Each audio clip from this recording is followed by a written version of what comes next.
Hi. Today, I would like to talk about my journey with unlocking telekinesis.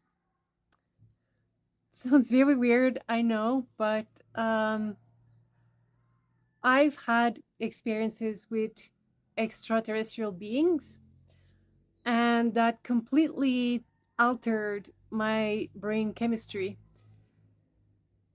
And through these interactions, I was shown our human potential.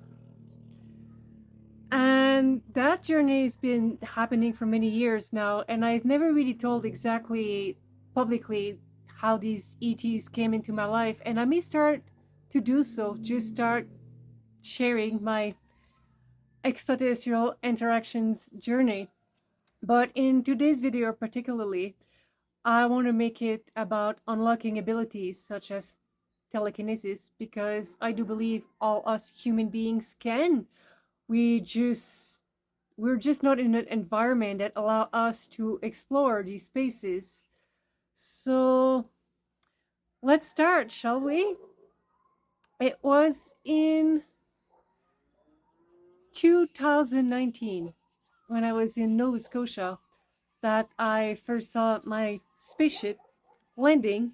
They literally picked me up. It was like October 31st. Yeah, 2019 is the first time I had interactions with extraterrestrial beings. And shortly after that, during that period, I was doing kind of ceremonies that had been shown. My psychic abilities were already heightened. It had started to grow a year prior to that, and through some ceremonial work, as I was taught to do, I felt myself at some point going really deep into an altered state of consciousness I could not describe.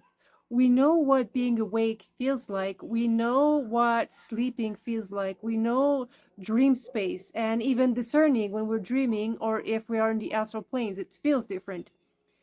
But this I could not explain. It's almost felt like I was deep into a different dimensions, like I knew I was not somewhere. I was just experiencing myself in a way that I never experienced before. And shortly after that came some kind of training in the astral, and I'll always remember it. Shortly after this experience, so I go to bed at night and I end up in the astral planes. And the difference between the astral planes and dream time, you can really feel it. Like when I'm dreaming, it's just essentially me watching my brain vomiting stuff. But when I'm in the astral planes, I have complete dominions of my action in that space. I can look, I can smell, I can investigate, I can ask questions and get answer, I can touch. I can do all of these things. So I can even make doors appear or do whatever I want.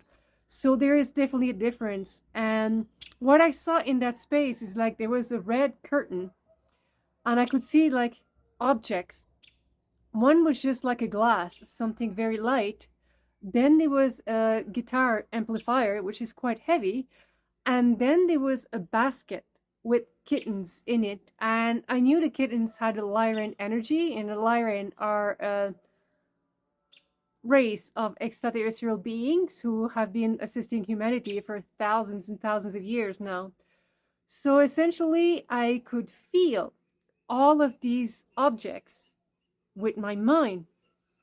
And then I was asked, can you move the glass? And surprisingly, I could move the glass very easily, like smooth, with directions and whatnot, as if I was moving my own hands. And then I was asked, can you move the guitar amp, which was not typically like it was a lot heavier. And I was like, oh, but surprisingly, not only I could, but it felt just as easy as it was for the glass, even though it was a much heavier object. And then the third question was like, can you move the basket? And when I tried, they were like, no, no, no, no, no. I was like, what do you mean? No, you can't. Because there were kittens in it. And it's like, rule number one, you do not move sentient beings ever. There has to be consent. So I woke up from this dream and I was like, that is weird. Like, what? Am I supposed to start like training like a Jedi? And leading up to that, I was already starting having experiences, but I could feel my whole environment around me like it was just an extension of myself. There was no separation between my vessel and the objects around me. And that tripped me out. And I would get out of this experience and come back to just regular, separated from my environment, human being form. So, months following that, I ended up on the shore of Lake Atitlan and I got up there. I did a silent meditation at first, and it's a lake.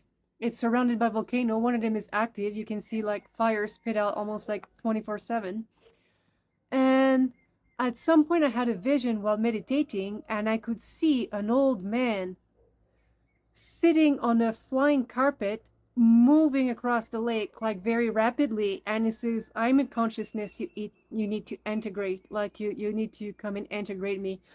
And I was kind of new with these all these psychic phenomena, so I wasn't really too quick to analyze all this stuff.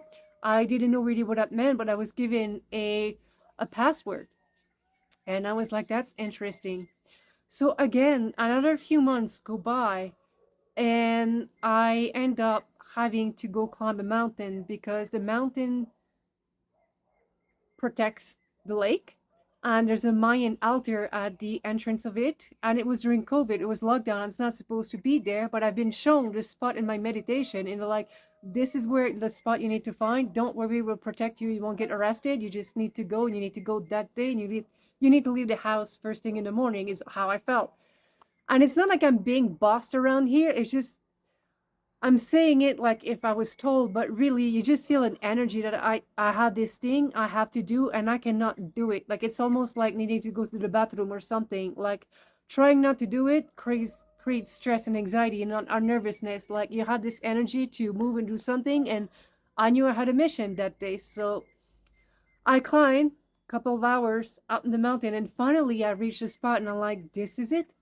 This is exactly what I had seen in my meditation. So I put my crystals down and grid the place, and sure enough, the lady's like, come on, hurry up. I was like, just chill. I just arrived here. Like some energies can be pushy.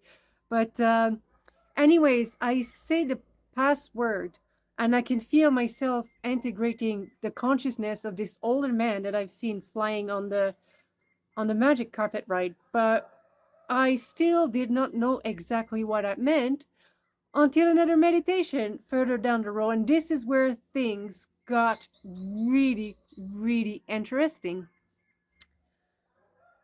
What I was shown is in the way of moving objects with our mind, we need to strengthen our brain waves. Imagine a piano.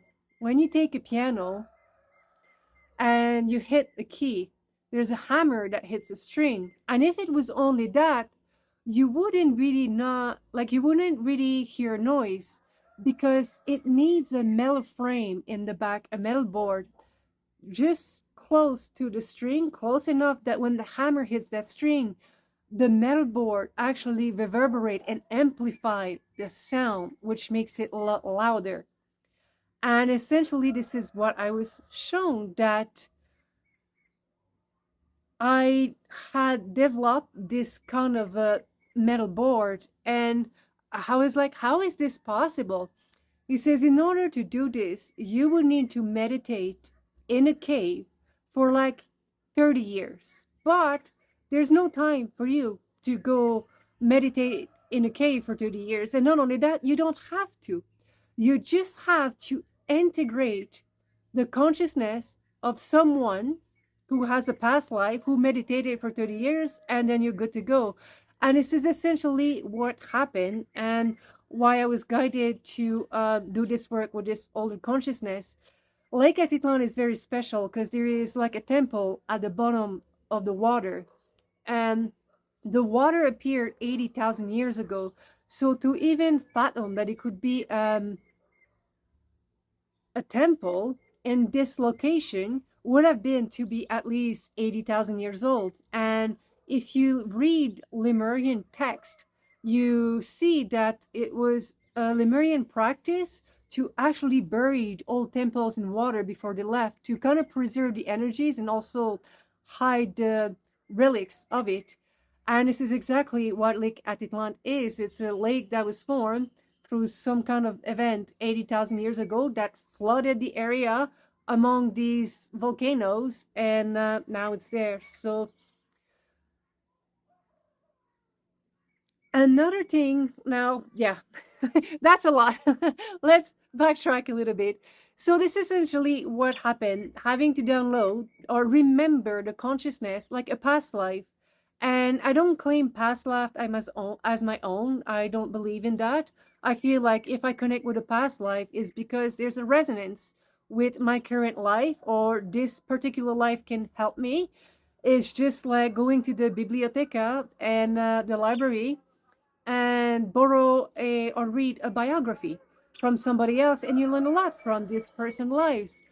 I view reading past lives or experiencing past life as such. So this is what had been happening for me, and then from there I was like, because that was still a few years ago, it's like, what is going on here now? Do I need to start training like a Jedi? Like, do I have some kind of Jedi abilities? Like, what is that? Because you would kind of make the connotation between Jedi and just sitting there meditating and floating things around you. And now the big question, can I? Can we? And the reason is no, we cannot. Isabelle Boivin, and I've learned that very recently in the last week, cannot move object with her mind. The only thing we can do is to remove ourselves and allow the Holy Spirit to work through us and conduct that energy for us.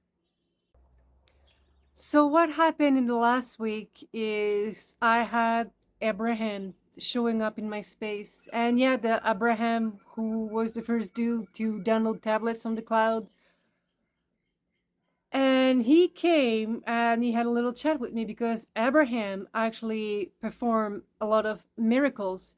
He parted the seas to allow his people to cross, and like many things that he did. And what he told me, like essentially, is like, Abraham, did not do these things. We cannot do these things and affect the reality around us in such a powerful way from a place of identity.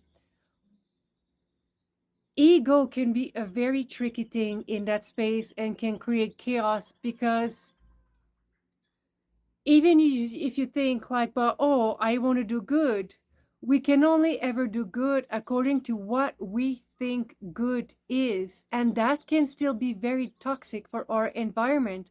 So the best way to utilize this energy, the only way to utilize this energy, is to allow the Holy Spirits to come in and work through us and become an instrument of the divine, and allowing ourselves to do that. So I know we are entering a very interesting timelines, and there are people who are developing disability. You're going to start, we are going to start seeing people fully activating their DNA to a level that may be shocking to the world. But again, it's not the people doing these things, it's going to be the Holy Spirit working through them. And at the end of the day, the only abilities that we do have is our ability to empty our vessel to allow this Holy Spirit to come in. And what I mean by emptying our vessel, our physical body, our mental body is a vessel. And we can fill this vessel with fear, with desire, with attachment, with egos, identities, and these sort of things. And all of these things creates distortion as to how we interact and keep balance, keep ourselves in balance with the world around us. So again, I was teaching from Abraham is that some of us are guided to prepare our vessel to receive the Holy Spirit. And I know a lot of you have done the work of emptying yourself from identities, from attachment, from fear and desires, and all of these I wouldn't say unhealthy, but things that keeps us distorted or can distort the frequencies of the divine. So again, just to all let you know that things are about to get a little funky here on Earth. There are some awesome human beings doing phenomenal things, and I've seen a couple of them in my space. They were ready for such things. So now it appears that the timeline and where we are in 2025 and all of these cosmic alignments, that the things that we have seen the astral are about to manifest into the 3D world. That this playing around, like practicing with the little training wheels in the astral, like it's time to move up. We are about to really get to see what this vessel can do. But more importantly, the message that I want to pass today is to get ready. If you have been preparing your vessel for the Holy Spirit, there's some noise. Let's start again. So, yes, that was also a teaching from Abraham that it's not like we empty our vessel and the work is done. It's a constant practice of staying humble and keeping in that space. But again, if you've been practicing, entering the void or accessing certain state of consciousness, you must have noticed by now it's becoming easier, easier, and easier, and quicker, and quicker, and quicker. And yes, meaning that we are soon ready to receive this Holy Spirit and allow these abilities to vibrate in the world and go the way they were meant to be and help restore balance here, much needed balance in certain areas. So, this is what I have for you today. Thank you very much for watching. My name is Isabelle, and enjoy the rest of your day.